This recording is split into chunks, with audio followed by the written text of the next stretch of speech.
All right, guys, today we're going to talk about programming in the class and how the focus is going to kind of shift a little bit. Post-open, we've been, kind of getting through the open. We've kind of laid the week out to where we can peak on Fridays and we can really push ourselves to the unknown tests. But now getting back into it, we know what we can kind of focus on, and basically just want to lay out the direction of the class. So depending on what your next step is or what your next goal is, that you can kind of, move forward with knowing what the plan is in the class and what your options are.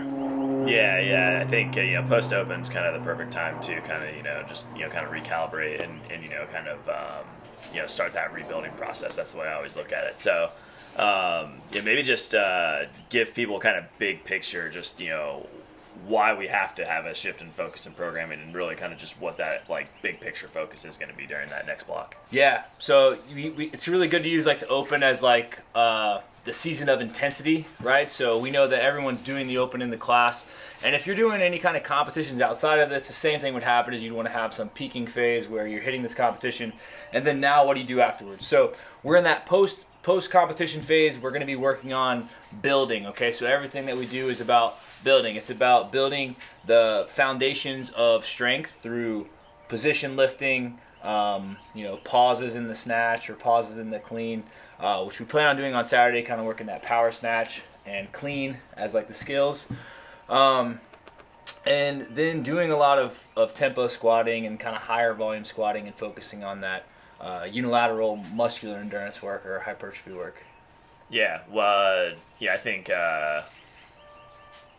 question about the tempo, right? In that foundational phase, maybe just talk about why tempo and pauses and all that is such a good thing to do during that period. Yeah, so the tempo, tempo squatting is great because it's really the time you get to really work on the mechanics of squatting. So if you have any kind of hip shifts, or you're having issues maybe just finding tension in the bottom of the squat, or the hips are rising early coming out of the squat, that tempo is going to allow us to really kind of dial in the bottom part and then coming back out. So we really want to think about this being high focused. That tempo itself will usually decrease the total load, so the amount of stress on the CNS, or the amount of accumulation of fatigue that you feel will be lessened, depending on if as long as we don't push the sets too hard, right, on those tempos. Tempos can get kind of you can make those tempos nasty. yeah. But our focus will be more about, just relearning how to squat, basically. You just kind of recalibrate. When you come out of any kind of high-intensity phase where, you're pushing for high or heavy weight, you're pushing for fast times, it's really good to kind of think about taking a step back from that and just fixing any issues that you might have, so we can build that base up in your squat, so when we go into these higher skilled lifts, you're ready to go. Yeah, dial in the movement, really hit quality reps, and in that way, when you go to push it, later down the line, and that further phases out, you can really go after it, right? Yeah, absolutely. You need to ramp up to that again. Yep. Everybody needs a reset. It's just good to do. And in the class, that's going to be our base foundation. Is kind of thinking of everybody taking a slight reset, and kind of focusing on a little bit different areas. So it's really not just the barbell skill that we can use those same methods with. We kind of plan on doing the same thing with the gymnastic skill right now, right? Yeah. So gymnastic skills, come out of, again, trying to get as many reps in an amount of time. And so far, we haven't had the last week of the open yet, but it hasn't been super stressful. Not like it normally is. But we'll still kind of change some things to try to really focus on building up that volume of the kip. But whether that's kipping pull-ups or kipping handstand push-ups, but also thinking about building the basic gymnastic strength phase of strict pull-ups, tempo pull-ups, weighted pull-ups, core and static holds, and trying to push that and elevate that. But we do have trouble kind of doing that in a big group setting, right? So the group setting is kind of tough in the class, and that's why we want to run those. This will be on Saturdays. We'll just run some seminars to try to get some focused work. And basically just get as many people to attend to those things as we can. And just a little more time hands-on, where you can really individualize things a little more. And those won't be a charge thing either. That's that'll be a thing where maybe we'll just even call it a class, but we're going to run little seminars, try to do that once a month, based on what the athletes want to do or what they need to work on. Yeah. So that's how we'll do with the gymnastics, though.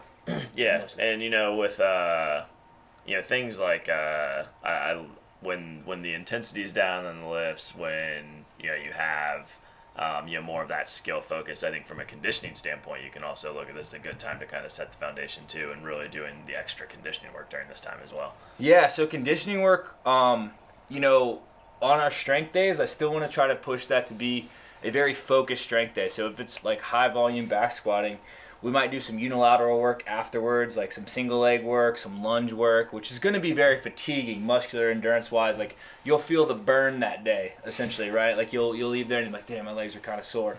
But from a breathing perspective, we won't push a ton of hard breathing there, just to try to push that adaptation to hypertrophy gain and muscular endurance strength building. Now that said, we'll still mix it up throughout the week, but that's very specific to that one day. But outside of working out at the gym, we do want to try to encourage people to start understanding how to train specific intensities outside the class with, whether that's extra biking, rowing, running, walking. Walking's probably the number one there, is like what you can do to easily increase your aerobic fitness, recover, and even burn fat, right? Like, I mean, at the end of the day, like, burn more calories, essentially, so you can eat more or whatever. Now, that said, like, it's very specific to like, how you're doing it. So we do talk about heart rate training a little bit, and our other programs that we have going on right now. With the strength program specifically, we go really in-depth with that. But I've been trying to push people to wear heart rate monitors. A lot of people do track their heart rate. If you guys have a Whoop, we have Mako Athletics as a team and the Whoop if you want to get on that. I've been watching people's recovery and watching their activities and trying to see if we can kind of create something around that for the class and things like that. But for now, we're just kind of taking in data. But if you guys are tracking heart rates and things like that, like moving at whatever your relative intensity of the pace is really going to set you up for success outside of the class. Yeah, for sure. And, really, easy metrics to track to, really make a big difference. Right. It's a small thing to track that can add up huge.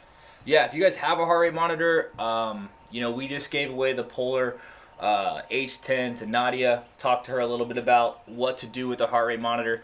And what I suggest is trying to start wearing those. If you want to get into that intensity stuff, wear it during your workouts. You can download Polar Beat for free. So if you buy a chest strap, you can pay like $50 to $100 for a chest strap. And you can then start measuring your heart rate. So like what you do is like, if you don't have your max heart rate set, it's okay. But you can basically wear it during hard, intense workouts and see like where you got to and relate that to how you feel, during and after, to kind of say like, hey, this is how intense this workout was. If I feel it the next day, that was probably pretty intense.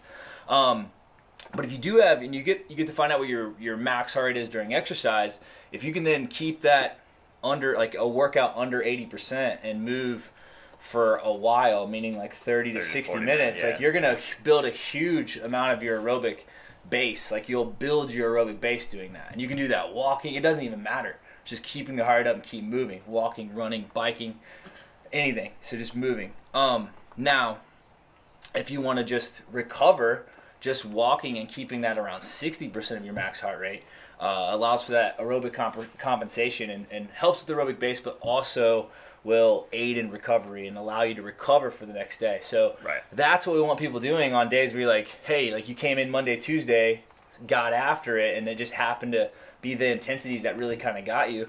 Then maybe the next day it's where you're doing those things instead. Right. And for now, we don't have any data like tracking with everybody to be able to give you suggestions.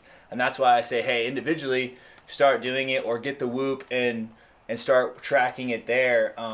And either way, we can kind of like start planning something in the future. Yeah, and by all means, if you guys are getting into that stuff and you're kind of just lost or don't even know where to start, just grab one of us and we can help give you an idea of just the easiest steps to get into it and get your feet wet.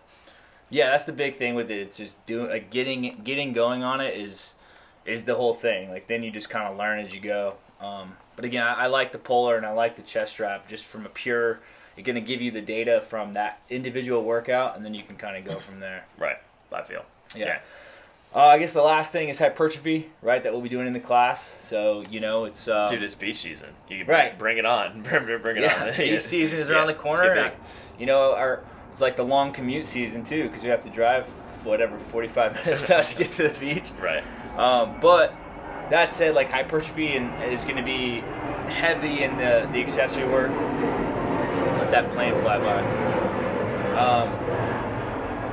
So we'll push that hypertrophy. So that means like curls, single leg work there too. But we're going to be pushing sets to failure. So the big thing with like this hypertrophy work is you have to learn to go hard. Okay, Right. like if you grab the 35-pound dumbbells every time it says 3x12 curls, you won't have a reason to grow. Yeah, you eventually have to either do bigger sets with that weight or Right. add weight, right? Or Yeah. add sets. Yeah. Like whatever. Yeah. You got to add Right. something. You Yeah. got to add sets, weight, or or reps. Yeah.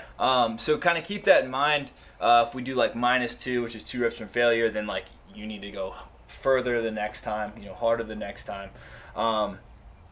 Just kind of looking at progressing that. Same thing with static holds, looking at doing more hollow bodies, plank holds, things like that. Things that just kind of promote the foundational positions that you need. Foundational core strength will be a heavy focus in that accessory work.